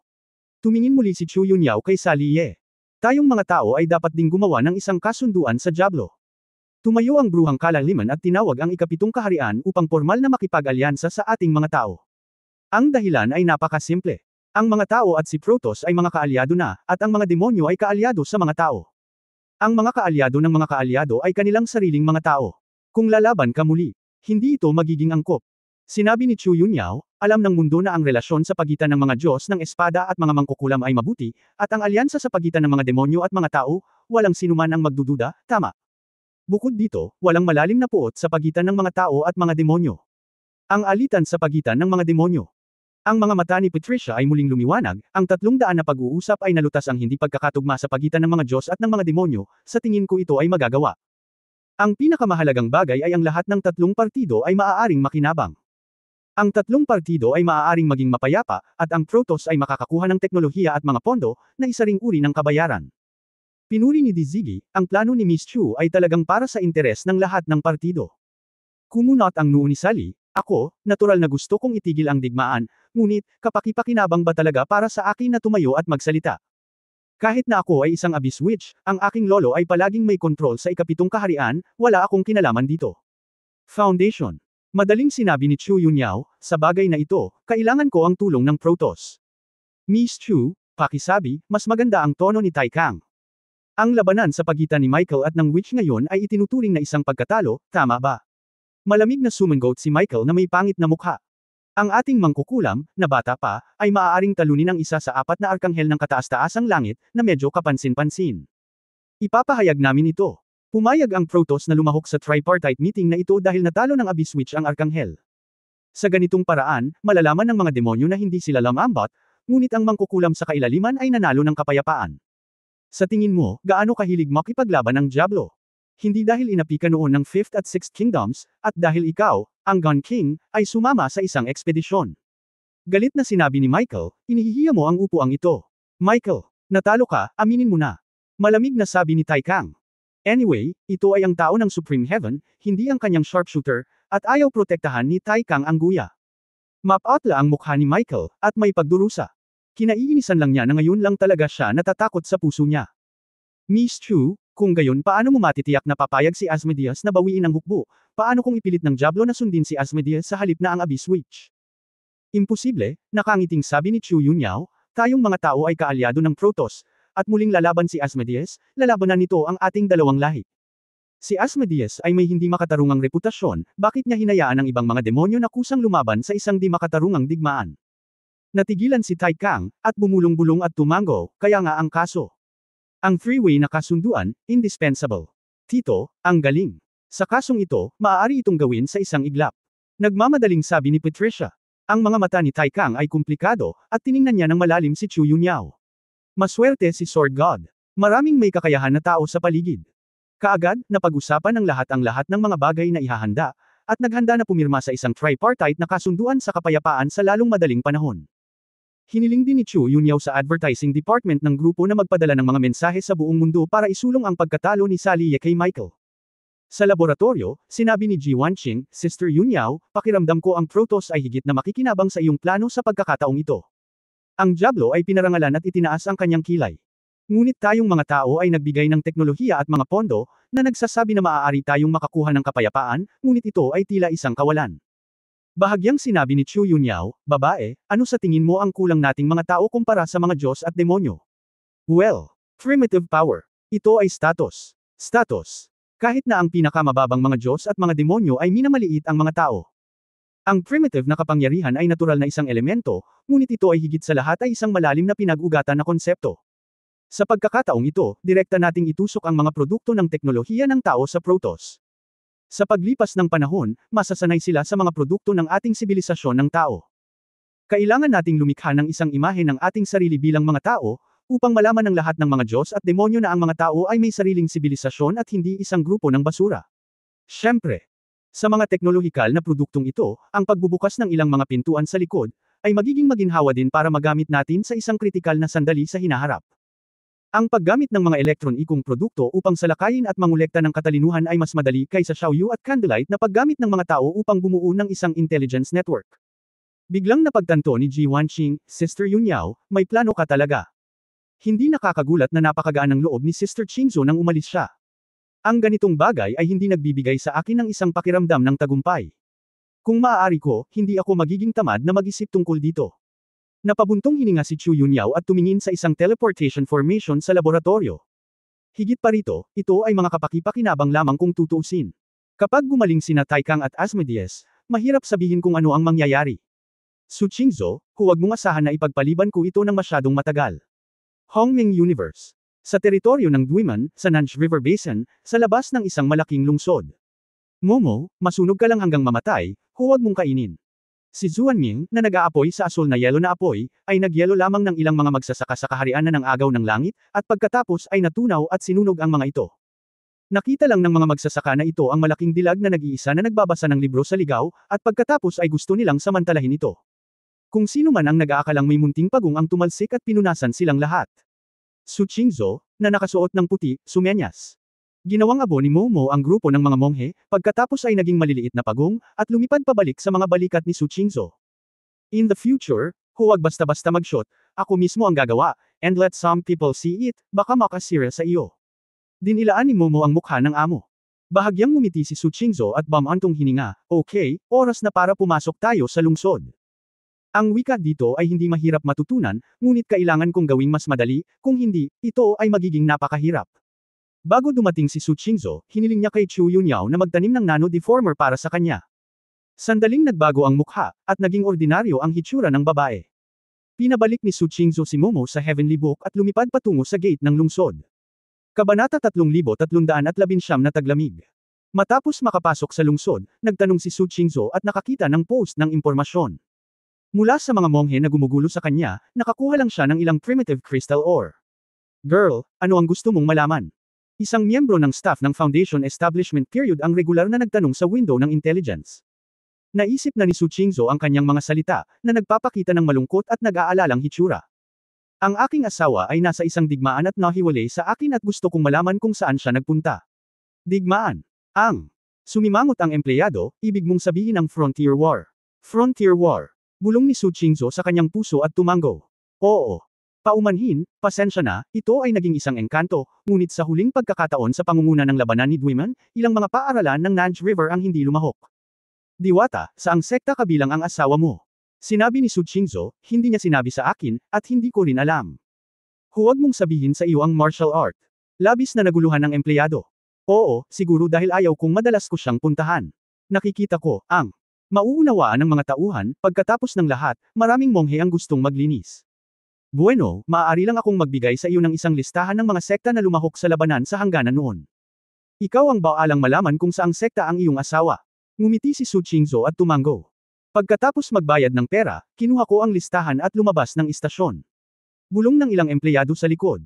Tinataya na ang kanyang daos na kasama ay namatay na sa labanan, na medyo nakakaawa. Oy, mahirap sabihin, mukhang katamtaman ng babaeng ito, marahil ito ay ang empatiya ng kanyang mag-asawang Taoista. Tama, kung hindi bakit hindi mo man lang sabihin kung saang sekta ka kinabibilangan. Hinawakan ni Su Qingzhou ang kanyang mukha matapos itong marinig.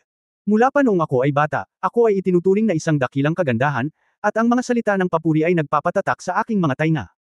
Bihirang marinig ang mga taong nagsasabing hindi siya maganda, ngunit sa totoo lang, medyo kawili-wili ito. Ang labanan ng pangunguna.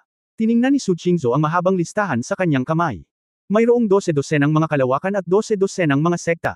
Hindi pa rin binibilang ang mga ligaw na tribong iyon, kung tutusin, napakaraming tribo, at imposibleng maimbestigahan silang lahat. Ayon sa karakter ng kanyang asawa, kung ikaw ay nasa mga sekta na ito, tiyak na magkakaroon ng malalaking paggalaw sa mga sekta na ito. Gayunpaman, sa napakaraming sekta, kakailanganin ng maraming pera upang maimbestigahan silang lahat. Kung wala siya sa mga sekta na ito, maaari lang siyang magsimula sa mainit na balita. Kinakalkala ni Su Qingzhou ang lahat ng posibleng opsyon. Mga skim, ngunit ang sinuman ay tiyak na posibilidad lamang. Masyadong mabagal na makahanap ng isang tao na nag-iisa, hindi lamang pera, kundi pati na rin ang mga tao. Tiningnan ni Su Qingzhou ang pangkalahatang pagpapakilala ng bawat sekta sa listahan ng mga sekta. Sa huli, ang target ay nakalock sa Fanyun River Basin, Shaolu School. Ang pamilya Zhang ng angkan ng Xuanming. Dapat nila akong tanggapin, tama ba? Mabilis na nakumpleto ni Su Qingzhou ang isang plano sa kanyang isipan, at naglakad patungo sa pinakamalapit na teleportation formation. Makalipas ang ilang araw, sa Fanyun River Basin, nagkaroon ng malaking lindol. Nagpadala si Chaolo ng isang babaeng disipulo na nagngangalang Zhang Dongdong, na orihinal na hiniram ang walang pangalan. Ngunit sa ilang kadahilanan, biglang sa isang martial arts competition, ipinakita ang Blood Realm ng God of Winter. Hindi lang niya pinili ang punong disipulo sa sekta, ngunit pinigilan din niya ang sect master at elders. Sinabi ni Zhang Dongdong na gusto niyang mag-concentrate sa paglilinang, ngunit sinubukan siyang guluhin ng anak ng isang elder sa pinto. Pinatay ni Zhang Dongdong ang matanda, ama at anak na magkasama sa malaking kompetisyon, at pilit na inalis ang posisyon ng pinuno ng sekta. Dahil ang lakas ay nanag sa mga manunood, at ang pangkat ng Chaolo ay pataas at pababa, bagaman ang ilang mga tao ay hindi kumbinsido, maaari lamang nilang sundin ang mga utos. Ngunit sa sumunod na 3 araw, ang operasyon ni Zhang Dongdong ay naging dahilan upang ang lahat ng miyembro ng pamilya Zhang ay lubusang lumuhad. Nauna nang hinulaan ni Zhang Dongdong na ang dating sect master at ang Great Elder ay lihim na nakipagsabuatan sa isang grupo ng mga tao upang subukang pumatay. Nang sumalakay ang alon ng mga mamamatay tao, nahulog sila sa bitag na inilatag ni Zhang Dongdong. Isang grupo ng mga tao ang pumasok sa Nakal-Alasong Fog, na nag-specialize sa laso na ginagamit ng mga monghe, na nagpapulala sa kanilang buhay kaysa sa kamatayan. Walang pinatay si Zhang Dongdong. Matapos alisin ang cultivation base ng grupong ito ng mga tao, siya ay pinatalsik mula sa sekta. Pagkatapos ng operasyong ito, napagtanto ng isang grupo ng mga sekta sa Fanyun River Basin na ang munting babaeng magsasaka na ito ay hindi basta-basta mapalad. Kinilala ng mga pangunahing sekta ang katayuan ni Zhang Dongdong, at ang pangkat ng Chaolo ay tumaas din mula sa dulo ng ilog Fanyun hanggang sa unang klase. Ang Zhang Dongdong na ito ay natural na Su Qingzhou. At ang totoong Zhang Dongdong, dahil sa takot sa anak ng matanda, ay maagang tumakas. Hiniram ni Su Qingzhou ang kanyang pagkakakilanlan para ilayo siya sa Fanyun River. Bagaman, isang araw sa hinaharap, ang peking pagkakakilanlan na ito ay mabubunyag, ngunit walang pakialam si Su Qingzhou. Ang gusto lang niya ay ipadala ang grupong ito ng mga tao sa Chaolo para tulungan siyang mahanap si Ye Fan sa lalong madaling panahon. Sa pamamagitan ng human at material resources ng Chaolo faction, mabilis na nakolekta ni Su Qingzhou ang maraming impormasyon mula sa lahat ng bahagi ng Hongming pagkatapos ng pioneering battle. Matapos basahin ang lahat ng impormasyon, ang atensyon ni Su Qingzhou ay mabilis na naakit ng isang pangalan. Dahil sa estilo ng paggawa ng taong ito, medyo pamilyar siya. Ye Guhan. Ang may-ari ng Hanxiang Pavilion, ang manugang ng Zhangfeng Sword Pavilion. Ang mga mata ni Su Qingzhou ay malamig at nag-iisip. Sect Master. Sa sandaling ito, dumating ang isang elder mula sa sekta. Anong problema? Itinaas ni Su Qingzhou ang kanyang ulo. Nagpadala si Duimon ng tagubilin na humihiling sa amin na tukuyin kung lalahok sa susunod na labanan sa hangganan. Dahil sumali kami sa huling isa, hindi namin kailangang lumahok sa isang ito, nakikita mo. Tanong ni Su Qingzhou, kasali ba ang Hanxiang Pavilion sa Wanshahe? Hanxiang Pavilion. Natigilan sandali ang matanda, guro, sinusunod mo rin ba ang sektang iyon? Paano mo nasabi? Ang daming nagpapapansin. Kamakailan, ang Wansha River ay nagbago, at ang young master ng Hanxiang Pavilion ay biglang tumayo. Nakahanap siya ng malaking grupo ng mga eksperto at ginawa ang Hanxiang Pavilion sa isang dano. Isang faction sa Wanshahe. Sa paunang labanang ito, pinaalis ng Hanxiang Pavilion ang veteranong pangkat ng Yulang at pinamunuan ang sekta ng Wanshahe, at ang Limelight ay umuusbong. Talaga. Pinaglaruan ni Su Qingzhou ang panlasa, sa napakalakas na sekta, syempre kailangan nating magkaroon ng magandang karanasan. Sect Master, hindi ka ba makikipagkompetensya sa yeguhan na iyon? Siya ay isang Diyos. Sinasabi na ang lakas ay maaaring i-rank sa itaas na 8 pintuan. Hindi isang tao ang dapat manatili sa ibabang bahagi. Nakaramdam ng nerbiyos ang elder dahil ang ulo ng kanyang sariling pamilya, si Zhang Dongdong, ay kumain kamakailan ng pulbura, at walang natatakot. Huwag kang mag-alala, curious lang ako, anong klaseng tao siya, manugang? Interesting. Sa ilalim ng puno ng mundo. Tumikim si Ye Fan. Ano bang problema mo? Ang lakas mo, may typhoid fever ka pa ba? Tanong ni Bai Chenluo na may pag-aalala. Ang pagbahing ay hindi nangangahulugang tipos, maaari itong mga hulugan na may nag-iisip tungkol sa akin. Hindi kita namimiss. Ngumuso si Bai Chenluo. Hindi nakaimik si Ye Fan, sino ang nagsabi sa iyo? Magmadali ka at magsanay, bumahing ako at marami kang dapat gawin. Ngumisi si Bai Chenluo, masyadong mahirap ito, paano ako magtatagumpay ng ganoon kabilis kung kailangan kong baguhin ang kapangyarihan ng simula upang maging angkop sa akin? Ang gayong makapangyarihang kapangyarihan ay madaling makuha, kaya paano mo gustong guluhin ito ng iba? Matigas na sinabi ni Ye Fan, ginawa ko ang aking mahalagang oras para gabayan ka, bilisan mo. Sa oras na ito, nag-react ang Jade Talisman ni Ye Fan. Alam niyang may naghahanap dito sa labas. Marahil ito ay isang bagay ng pangunguna sa labanan. Damn it, napakaraming pagpupulong na gaganapin para sa kapakanan ng pagsira sa teleportation formation. Napag-alitan si Ye Fan at hiniling kay Bai Chenluo na linangin ang kanyang sarili. Palabas ng singsing. Kabanata 3321 piraso ng puso. Sa loob ng pangunahing bulwagan ng Hansiang Hall. Naghihintay na ang isang grupo ng mga tao tulad ni Ye Yuteng at Xing Yuan. Anong problema? Medyo naiinip si Ye Fan. Hindi niya talaga gusto ang mga desisyon ng pamamahala. Ngunit ang pangunguna na labanang ito ay tungkol sa kanyang pagbabalik, kaya siya mismo ang gumawa nito. Narito ang may-ari ng museo, ang mensahero mula sa Dwiman upang ihatid ang isang bagay na mahalaga. Tumingin si Ye Fan at nakitang pamilyar pa rin ang mga mukha nila. Kuya Ningge. Ang maingat na nakatayo sa pintuan ay si Ningge na tumanggap ng kanyang pabor at tumulong sa Hansiang Pavilion na panatilihin ito. Ye Xiao. Ye Pavilion Master, manatiling ligtas. Nakatayo si Ningge sa labas ng bulwagan, medyo maingat. Malinaw niyang napansin na si Qing Yuan at ang iba pa sa bulwagan ay mas magaling kaysa sa kanya. Kaakibat ng kamakailang kasaganaan ng mabangis na pangalan ng Hansiang Pavilion, ang buong Wansha River ay pinangungunahan ng isang pamilya. Ang tinatawag na Yulang School, Xuanshao School, at Zhangfeng Jianj ay talagang kinurot ni Ye Guhan. Si Jiang Tianmen, na pinabagsak ni Lien Duiman at nanguna sa pangunguna sa labanan, ay kinuha ng kambal ng Hansiang Pavilion. Sa labanang ito, kinailangan ng pamunuan ng Duiman na tretuhin ng may pag-iingat ang dating hamak na Hansiang Pavilion. Haha, sarili kong tao, huwag kang masyadong magalang, pasok ka at maupo ka. Kinaladkad ni Ye Fan si Ninggo sa bulwagan. Maganda pa rin ang impresyon niya sa ganitong uri ng tao na kumukuha ng pera at masunurin. Nang makita ang mga bisita, natural na naghahain ng mainit na tsaa ang Shulan Pavilion. Brother Ningge, paano ang lasa ng first-class rock tea? Hinawakan ni Ningge ang tasa ng tsaa sa kanyang kamay, ngunit patuloy na nanginginig. Ang tasa ng tsaa ay bumagsak ng ding-ding-ding sa lahat ng oras. Hindi para sa anumang bagay, dahil ang Shulan Pavilion na naghahain ng tsaa ay ang babaeng nagkanulo kay Jin Wutang at nagustuhan ng pinuno ng Jinwu clan. Tinataya ni Jin Minggai na gusto niyang patayin si Ye Guhan sa kanyang mga panaginip, ngunit tumatakbo mula Jianmen hanggang Duiman upang pumatay. Una, ang paggalaw ay masyadong malakas, at pangalawa, ang panganib ay masyadong malaki. Ang insidenteng ito ay kumalat sa Shangbaman, si Jin Wutang ay dumanas ng maraming pagkatalo, at nawala si Mrs. Master Ye, 3 araw na lang, talagang namangha si Ningmo sa iyo. Napabuntong hininga si Ningge, napakabuti nitong kapatid. Ang syota ng pinuno ng Jinwu clan, lumapit sa kanya bilang isang kasambahay. Madaling sabihin, lahat ng ito ay dahil sa pagkabigo. Nakangiting tanong ni Ye Fan, Kuya Ning, anong balita ang dala niya sa pagkakataong ito? Sinabi ni Ningge ang negosyo at same time na sinabi, tama, sa pagkakataong ito ang labanan sa hangganan, mayroon ng 2 galaxy coordinates, na napili. 2. Oo, kaming Dwiman ay makikipagtulungan pa rin sa Ganmen, habang ang Genmen ay makikipagtulungan kay Lyman. Nasaan sila? Naglabas si Ningge ng star map, at pagkatapos mag-inject ng primal power, nagpakita ang star map ng holographic na imahe. Itinuro ni Ninggo ang 2 punto sa itaas. Maingat na natukoy ni Ye Fan, isa sa kanila ang universo kung saan matatagpuan ang kanyang tahanan. Ang lugar na ito ang huling labanan sa hangganan, ang universo na napuntahan ko. Bagaman ang huling pioneer ay isang pagkawala, hindi ko alam kung bakit, ang pamamahala ng Baman ay interesado pa rin doon.